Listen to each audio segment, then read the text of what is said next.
that was another alarm again. I have a lot of alarms for medicines and things. But it's just not great to live with that sense of urgency and pressure, and hoping your medicines are working quickly and not knowing all that sort of stuff that I've already said. So, and I think the last stressor I can think of at this moment anyway is that all of this together has started to interrupt my sleep between 3 and 4 in the morning. And by the way, my doctors and I are working on this. We'll probably solve it.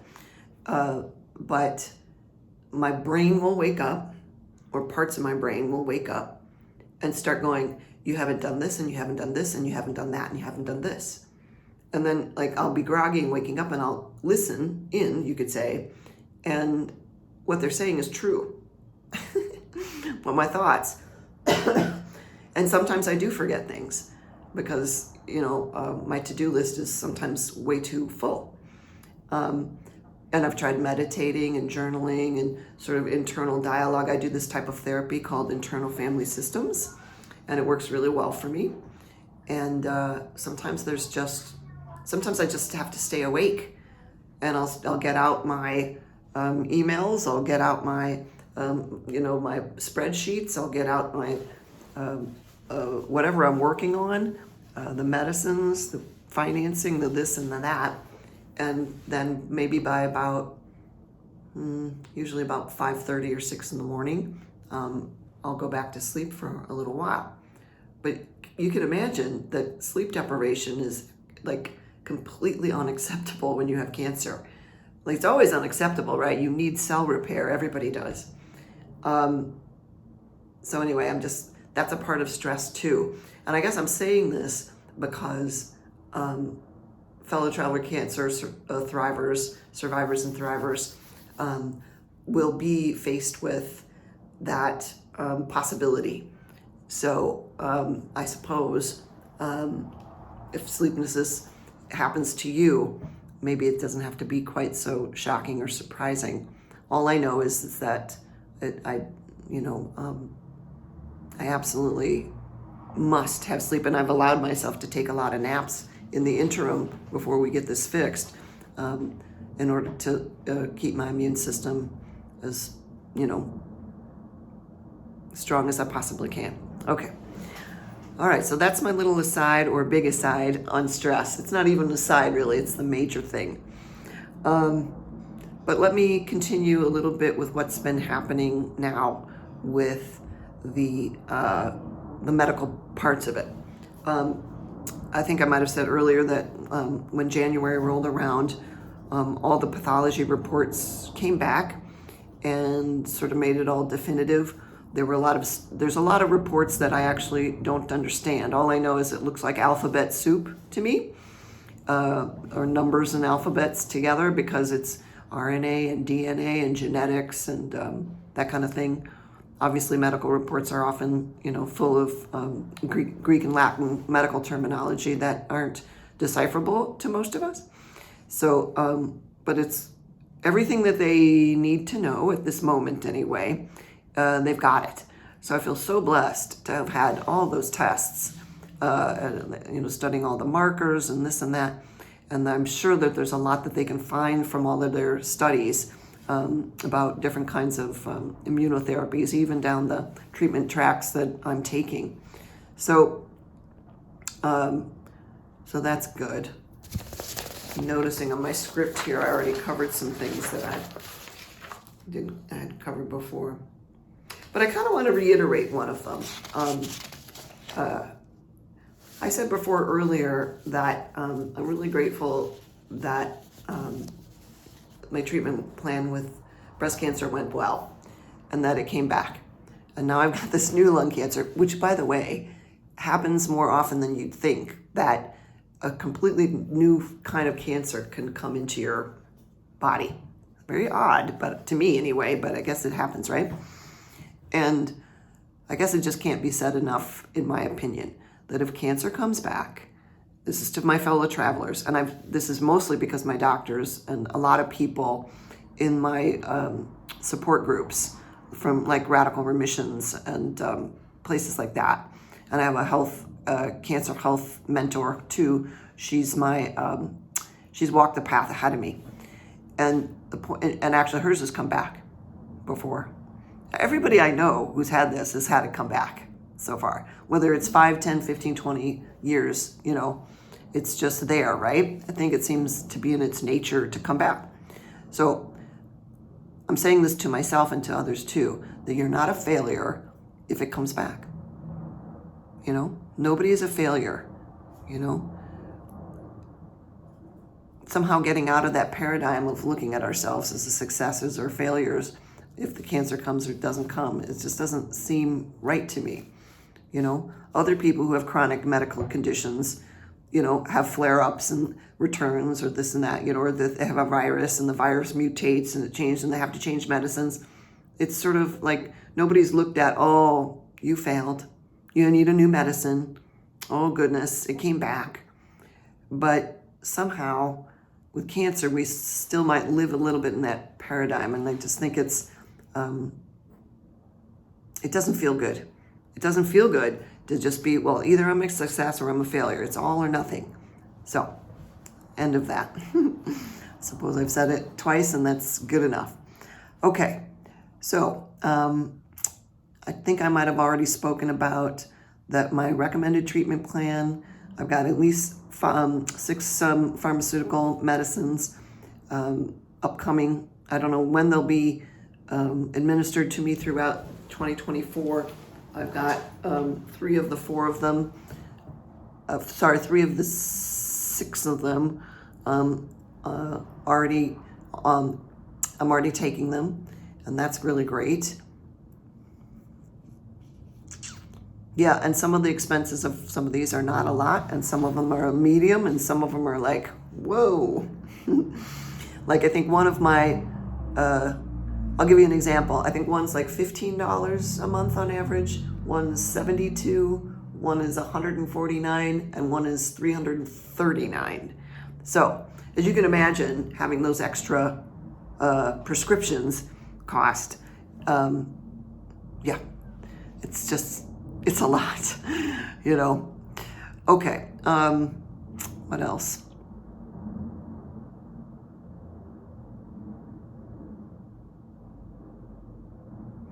Okay, I think I already spoke about some of the upcoming therapies, and there will be more that I don't know what they are yet. So I'm just sort of rolling with it. And by the way, I haven't mentioned the names of the clinics and the names of the doctors because I haven't asked their permission yet. And I don't want to sort of blow them up on the internet or, social media or on public things without their consent, because a lot of these people are sort of booked to the gills because there are thousands and thousands of cancer patients, and these folks are, oh my God, it's so busy in these cancer clinics. It's whether it's in the classical methods or some other methods. It's just, you get to see just how rampant cancer is. So, but maybe with their consent, I'll, give the names and locations and stuff like that. I won't do it without their consent though. Okay. Oh, the other thing that I kind of want to report that's really nice about my medicines is that they're meant to be as low toxicity as possible, and therefore sort of low interruption in your life.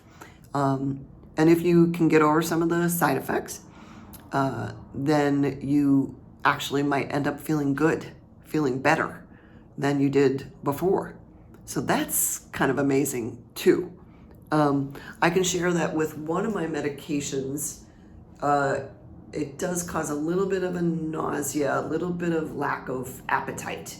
But it doesn't seem to be interfering or causing too much weight loss. Because as you know, some of us have to watch weight loss when we have cancer. So, so far so good. And some of the side effects go away. Your body can acclimate to it too. But for the most part, you know, that's how they're meant to be. So that's really kind of great.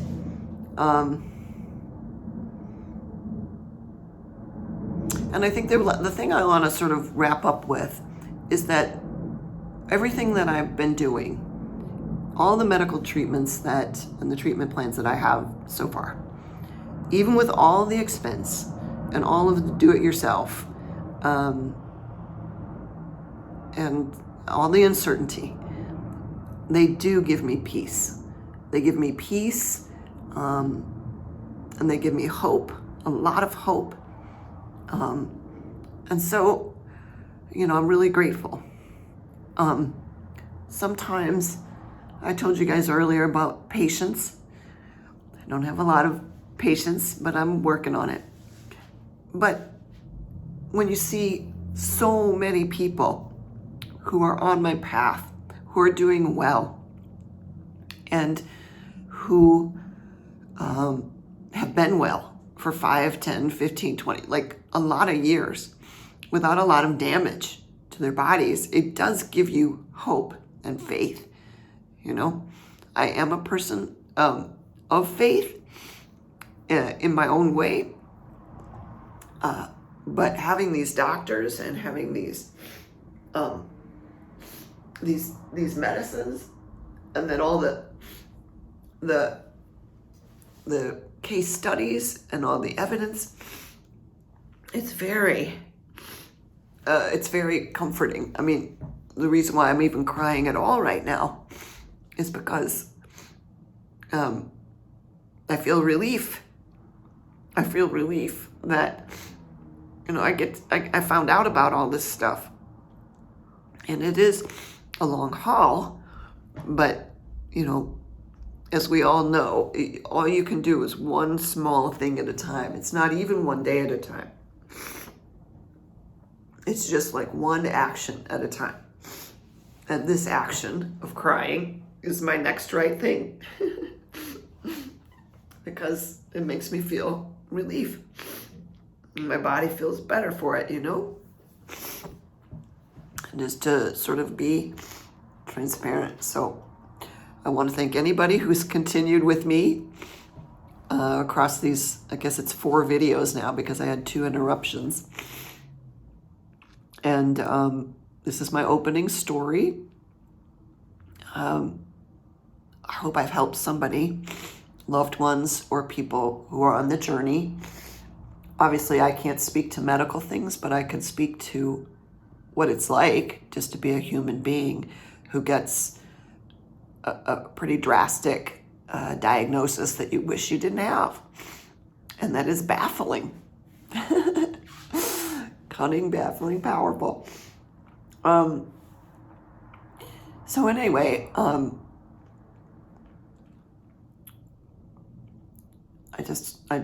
already said it. I hope I've been of service. And I will be here.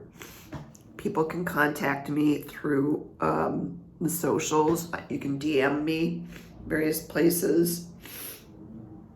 I will probably set up some links with this video so I'm findable or more findable. And I'll try to be of service insofar as I can. I'll try to do these videos as consistently as I can. I will be having a little bit of inner conflict about that. I know I will. I might procrastinate. I might want to fix my hair or be presentational or whatever instead of just being honest and transparent, because I have vanity. I mean, I'm looking at myself thinking, Bev, you should have put your scarf back on. But I didn't.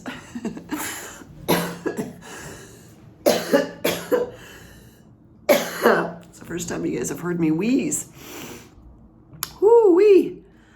When I laugh too hard, sometimes it takes my breath away a little bit. It doesn't keep me from laughing. But anyway, so that's it. You guys, hope you'll find me on the socials and this and that. And I deeply thank you for your time and your attention and your curiosity. And we're all in this together, you know? We're all in this together. And hopefully because there's so many of us who are going to be going through this sometime in our lifetime, or our loved ones, that we can be interdependent and help one another and lean on each other and just share whatever it is we have to share. Okay, that's it. I've got a lot more videos with little specialty subtopics that I'd like to share. They'll be a lot shorter than this one. This is just the beginning of my sort of new storytelling, my new refurbished website and YouTube and all that sort of stuff. And yeah, so thank you. And I wish us all the very best of peace and serenity, walking through stuff like this, just really difficult things like this. So I appreciate everyone, and I'll talk to you guys next time. Thanks a lot.